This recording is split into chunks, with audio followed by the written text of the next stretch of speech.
Hey, what's up, everybody? It's Sergeant Wynn again. This video is going to be focused a little bit more about going straight into the workforce. I get it. I made a video, you might have seen them, right? One's about college, one's about a trade skill. This one has nothing to do with those. This is you saying, hey man, I just want experience and I want to make money and continue my life. Cool. Here's how the guard's going to help you with that. Now, if you haven't checked out my video about the process for joining the military, right, go ahead and check that out because it's gonna kind of help you understand this a little bit more. But the way this breaks down is this, bro. When you join the military, you take your ASVAB. That ASVAB test is gonna qualify you for a job. Now, that job is gonna be your bread and butter. So now, if you're looking at using this job to go straight into a skill, this is very important. Practice, practice, practice. Study up for your ASVAB. The better you score on your ASVAB, the more job options there are for you. Okay? Now that you've done that, after you take your ASVAB and you're talking to your recruiter, right? Hopefully, this guy right here, you're going to go ahead and get a list of all the jobs available to you. All right. What's cool about us is you're going to know 100% what job you're going into. When you go into active duty, you might not know. You get like a wish list, but you might not be putting in that job. It is what it is. Um, with us, it's going to be in your contract. We're going to have you take your top three choices, and then we're going to put you obviously in your number one job. If you can't get into it for whatever reason, right, you're going to go to your backup plan, your second job, and then your third job. But the way it's going to work, you enlist, go to boot camp, right? That's where you're going to go ahead and learn all your basic soldiering skills from land navigation, how to handle a weapon, army rank structure, medical skills, life-saving skills, stuff like that, right? That's your basic soldiering. So you're going to have that.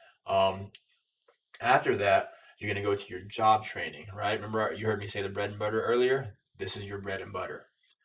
Because of this job training, you are now going to be able to come home to Vegas after you're done with your job training, your AIT, and when you put on an application that you have been trained by the military, one, it shows you already have experience, right? That's the one thing. You can buy a lot of things in life, you can't buy experience. You just can't. But now that you have it and you put it on your resume and you put it on your job application, your application goes into a separate pile called Veterans Preference. All right. Sergeant Wayne, what does that mean? Great question. Here's what it means. When an employer is actually looking at your application, they're going to look at your veterans preference pile first because that pile is filled with soldiers, airmen, Marines, whatever, right? They're going to look at that soldier pile first because they know that you're trained, you're organized, you're respectful, right? You have leadership capabilities and skills already built into you. So that makes you like a perfect employee. You see what I'm saying? So now you're coming back from your job training. You use that job, go straight into the civilian workforce, and now you're going to go ahead and start building your retirement for whatever job it is. You have the option now to build two retirements, one for your civilian world, one for your military world, right?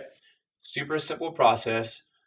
Certain jobs, like a mechanic and things like that, when you get training in them, you're going to receive certain certifications that automatically transfer over into the civilian world. For example, if you want to be like a truck driver, right? You get trained by the military, you come back to the civilian world, it automatically gets converted over to a commercial driver's license. Does that make sense? So you have options like that with certain skills and certain job sets in the military that will translate over for you and then allow you to take that skill and start your future. So I hope that breaks it down. Very sweet and simple. If you guys have any questions, please feel free to hit me up at any of the contacts below. I'll talk to you guys later. Stay safe.